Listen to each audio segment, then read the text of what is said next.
ఇప్పుడు నిజంగానే ఈ తాటిని ఒక వనంలాగా పెంచుకోవాల్సిన పరిస్థితి వస్తుంది.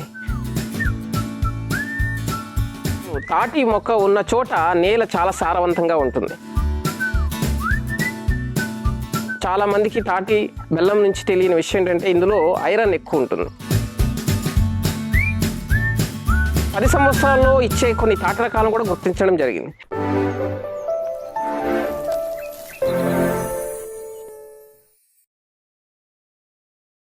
వ్యవసాయ అనుబంధ రంగాల సమాచార వారిది తెలుగు వన్ అగ్రికల్చర్ ఛానల్కి స్వాగతం. రైతు భారతంలో అత్యంత ప్రాధాన్యత గల గొప్ప వృక్షాల్లో తాటి చెట్లు ఒకటి. వన్యతోటల విభాగానికి చెందిన తాటిలో 7 జాతులున్నాయి. ఆఫ్రికా, దక్షిణాసియా, ఆగ్నేషియా, ఇండోనేషియా, భారతదేశం, శ్రీలంక దేశాల్లో ఉన్నాయి. బహుళ ప్రయోజనకారిగా ఉన్న తాటి చెట్లతో విడదీయరాని అనుబంధం మనది. పూర్వం నుంచి 1880 వరకు పశువుల పాకలు, పేదల ఆవాసాలు, తిరణాలలో వేసే సాంప్రదాయ పందిళ్లకు పైకప్పు తాటిమట్టలే. రైతు కూలీలు సేదదీరే పానీయం తాటికళ్ళే. వేసవిలో చలువునిచ్చే తాటి ముంజలు, బూరెలు, దిబ్బరొట్టెల తయారీలో వాడే తాటి పండ్ల గుజ్జు, రక్తహీనతను నివారించే తాటి బెల్లం, జీర్ణశక్తిని పెంచే తేగలు, ఇలా ఎన్నో. పడిపోయిన తాటి చెట్ల కాండలను ఇళ్లకు దూలాలుగా, పంట కాలువలపై మొద్దులుగా వాడేవారు. లక్షలాది గీతా కార్మికులు తాటి వనాలే జీవనోపాధి, పైగా ప్రభుత్వానికి ఆదాయ వనరు. మనకే కాదు, బర్మా దేశంలో 50% పంచదార అవసరాలను తీర్చుతుంది తాటి చెట్లే. కంబోడియా దేశంలో ఏటా 50,000 టన్నుల పంచదారను తాటి చెట్ల నుంచే ఉత్పత్తి చేస్తున్నారు. నీరా, తాటి బెల్లాన్ని ఫిలిప్పైన్స్ తయారు చేస్తుంటే తాటి గుజ్జును కాగితం పరిశ్రమలో వినియోగిస్తున్నారు ఇండోనేషియన్స్. జనవరి నుంచి మే నెల వరకు నీరా లేదా కళ్ళునిచ్చే తాటి చెట్లు ఆ తర్వాత జూలై వరకు ముంజలనిస్తాయి. సెప్టెంబర్ నుంచి అక్టోబర్ వరకు తాటి పండ్లు, బుర్ర ముంజలు లేదా తాటి కొబ్బరి లభిస్తుంది.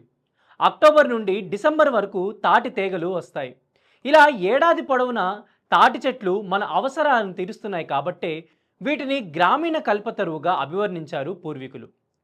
అతివృష్టి, అనావృష్టి, అకాల వర్షాలు, ముంపు పరిస్థితులు తాటి చెట్ల పెరుగుదల, మనుగడపై ఎలాంటి ప్రభావము చూపవు. ఫలితంగా బంజరు, చౌడు భూములు, పొలాల గట్లపైన నిరుపయోగంగా ఉన్న ప్రదేశాల్లో తాటి చెట్లు పెంచడం ద్వారా మంచి ఆదాయం పొందవచ్చని భారత వ్యవసాయ పరిశోధన సంస్థ సూచిస్తుంది. తమిళనాడు, ఆంధ్రప్రదేశ్, తెలంగాణ సహా వివిధ ప్రాంతాల నుంచి సేకరించిన తాటి టెంకలను నాటి తోటల సాగు, సస్యరక్షణ, తాటి ఉత్పత్తుల ప్రాసెసింగ్, ముంజలు, నీరాను ఎక్కువ కాలం నిల్వ చేయడం వంటి అంశాలపై న్యూఢిల్లీలోని ఐకార్ శాస్త్రవేత్తలు పరిశోధనలు చేస్తున్నారు. ప్రస్తుతం పోలవరం జిల్లా పందిరిమామిడి ఉద్యాన పరిశోధన సంస్థలోనూ ఆ దిశగా అడుగులు పడుతున్నాయని శాస్త్రవేత్త డాక్టర్ ఫణికుమార్ చెబుతున్నారు. తాటి పంటలో మనం ముఖ్యంగా చర్చించుకోవాల్సింది ఇది బహువార్షిక పంట. వరి, మొక్కజొన్న, కూరగాయలు వీటిలో మనం చూసుకుంటే ఎరువులు కానీ పురుగు మందులు కానీ మనం చాలా ఉపయోగించి పర్యావరణాన్ని మనం నాశనం చేస్తున్నాం. సో ఇందులో తాటిలో మనం చూసుకుంటే ఏ రకమైన నేలల్లో అయినా పెంచుకోగలిగే మొక్క. మీరు ఎటువంటి సాయిల్, ఇసుక నేలలు కావచ్చు, గరప నేలలు కావచ్చు. సో మన భారతదేశంలో మనకు వేస్ట్ ల్యాండ్స్ చాలా ఉన్నాయి. ఆ వేస్ట్ ల్యాండ్స్లో మనం ఇది పెంచుకోగలిగితే మనము మినిమం ఖర్చుతోటి ఎక్కువ లాభాన్ని పొందొచ్చు. తాటి పంట లాభదాయకమని చెప్పొచ్చు. అయితే ఇది బహువార్షిక పంట అవ్వడం వల్ల మనము వరి, ఈ నూనె గింజలు సాధారణ పంటల లాగా మనము తొందరగా మనకు ఆదాయం రాకపోవచ్చు. కాకపోతే మనకు ఒక 10 సంవత్సరాలు 15 సంవత్సరాల తర్వాత ఖచ్చితంగా ప్రతి సంవత్సరము మనకు ఒక మొక్క నుంచి 10,000 రూపాయల సంవత్సరానికి ఖచ్చితంగా మనం తీసుకోవచ్చు. అలా మనం ఒక ఏక పంటగా ఒక ఎకరాకు వేసుకుంటే దాదాపు 10 లక్షల నుంచి 15 లక్షలు సరాసరి తక్కువ మనం తీసుకోవచ్చు. అయితే ఈ తాటి తోటలో మనకు ఈ కూలీల బెడద ఉండదు. అయితే ఒక గీతా కార్మికునికి మనం కళ్ళు గీయడానికి, నీరా గీయడానికి కానీ, లేకుంటే తాటి పళ్ళు కోయడానికి కానీ దీనికి ఖర్చు పెట్టాల్సి ఉంటుంది. అది కూడా మనకు సరాసరి 600 నుంచి ఒక 1000 రూపాయల లోపల ఒక రోజుకి మనం ఇవ్వగలిగితే ఖచ్చితంగా ఇది ఏ రకంగా చూసుకున్నా లాభదాయకమే. ఎలాంటి అంతర పంటలు సాగు చేసుకోవచ్చు?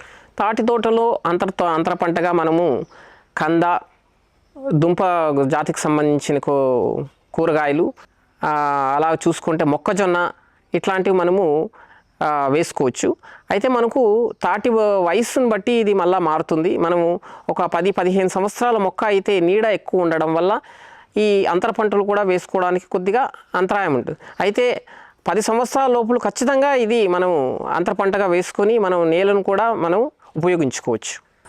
ఈ గట్టులో కూడా మనం ఈ తాటిని వేసుకోవడం వల్ల ఈ పర్యావరణానికి హితంగా ఈ పక్షులు గూడు కట్టుకొని వాటి వల్ల వచ్చే ఈ పురుగుల వల్ల ఈ తాటి గూడు కట్టుకోవడం వల్ల మనకు ముఖ్యంగా ఈ వరి వాటిలో పంటలో వచ్చే పురుగులను ఈ పక్షులు తింటాయి. సో ఏ రకంగా చూసుకున్నా ప్రత్యక్షంగా కానీ పరోక్షంగా కానీ ఈ తాటి పంట అనేది ఖచ్చితంగా ఒక కల్పవృక్షం అని చెప్పుకోవచ్చు. ప్రస్తుతం ఉన్న పరిస్థితుల్లో ఈ తాటి వృక్షం, ఈ కల్పవృక్ష మనకు పర్యావరణ వైవిధ్య మొక్కగా చెప్పుకోవచ్చు. ఎందుకంటే ఇది నేలాన్ని కొట్టుకుపోకుండా వరదలు కానీ మనకు నీటి ఎద్దడిని తట్టుకొని, అలాగే మనకు వరదలు వచ్చినా లేకపోయినా మనకు పక్షులు కూడా ఒక ఆవాసంగా ఉండి ఈ పర్యావరణాన్ని రక్షిస్తుంది. సో ఖచ్చితంగా ఇది మన పూర్వీకులు మనకు దీన్ని ఈ మొక్కను బాగా గౌరవించి దీన్ని పెంచుకోగలిగారు. అయితే మనకు ఈ తోటల్లో మనకు గట్ల మీద పెంచుకోవడం వల్ల మనకు సరిహద్దుల్లా కూడా మనం పెట్టుకోవచ్చు. ఏ రకంగా చూసుకున్నా తాటి మొక్క పెంచడం వల్ల ఖచ్చితంగా మనకు పర్యావరణానికి మేలు చేకూరుస్తుందని నేను గర్వంగా చెప్తున్నాను. తాటి జన్యు రకాలు సంబంధించి మనం చర్చించుకుందాం. ఇక్కడ మనకు దాదాపు 270 రకాలు మనం భారతదేశంలో వివిధ రాష్ట్రాల నుంచి తీసుకొచ్చి ఇక్కడ మనము దాని గురించి మనం అధ్యయనం చేయడం జరుగుతుంది. ఇందులో చూసుకుంటే ప్రతి ఒక్కొక్క రకము దాని ఎత్తును బట్టి దాని తాటి పళ్ళు, తాటి ముంజలు అన్నీ చాలా వైవిధ్యంగా కనిపిస్తుంటాయి. ఇక్కడ మనం చూసుకుంటే ఈ తాటి కొమ్మలు, దీన్ని మనము తాటి మట్ట అంటాం. దీని నుంచి కూడా తాటి నారని మనము తీసుకోవచ్చు. ఈ తాటి నార ఎంత పర్యావరణ హితమైందంటే ప్రస్తుతం దీన్ని కెనడాకు మనం ఎగుమతి చేస్తున్నాం. అక్కడ మనకు వేరే దేశంలో దీన్ని రోడ్లు ఊడ్చడానికి, మనకు బాత్రూములు ఇవన్నీ పరిశుభ్రం చేయడానికి ఉపయోగిస్తున్నారు.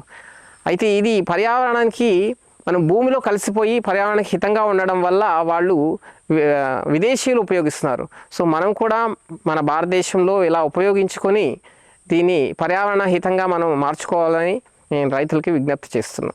మనం ఇక్కడ చూసుకున్నట్టయితే ఈ తాటిపండు బాగా పండిన తాటిపండు సహజంగా రాలింది. సో దీనికి మనకు లేబర్ ఖర్చు కూడా ఉండదు. అలా చూసుకుంటే మనం సహజంగా రాలేదని మనం తాటిపండు గుజ్జును తీసి వాటిని తాటి టాండ్రా ఇలా చేసుకొని మనం మార్కెట్లో కూడా మనం అమ్ముకోవచ్చు. ఈ రకంగా చూసుకుంటే మనకి ఈ తాటి పరిశోధన స్థానం పందిరమామిడిలో అత్యధిక దిగుబడి ఇచ్చే రకాలను కూడా మనం గమనించడం జరిగింది. వీటిని మనకు రైతులకు కూడా ఒక మొక్కని 100 రూపాయలకు అమ్మడం కూడా జరుగుతుంది. సో రైతులు కూడా ఈ అవకాశాన్ని సద్వినియోగం చేసుకొని ఏక పంటగా బహుళ వార్షిక పంటగా కూడా దీన్ని పండించుకొని పర్యావరణానికి మేలు చేకూరుస్తూ అదే వారు కూడా ఆదాయాన్ని ఆర్జించుకోవచ్చని ఇలా బీహార్ నుంచి కూడా మనం తీసుకొచ్చి ఇక్కడ మనం దాని గురించి పరిశోధన చేయడం జరిగింది. ఈ విధంగా వీటికి రైతులకు పొట్టె రకాలు, తొందరగా కాపుకొచ్చే రకాలు ఇవ్వడం వల్ల వాళ్లకు ఈ తాటి నీరా కానీ లేకపోతే తాటి పళ్ళును కానీ కోయడానికి అనుకూలంగా ఉంటుందని నేను చెప్తున్నా. తెలుగు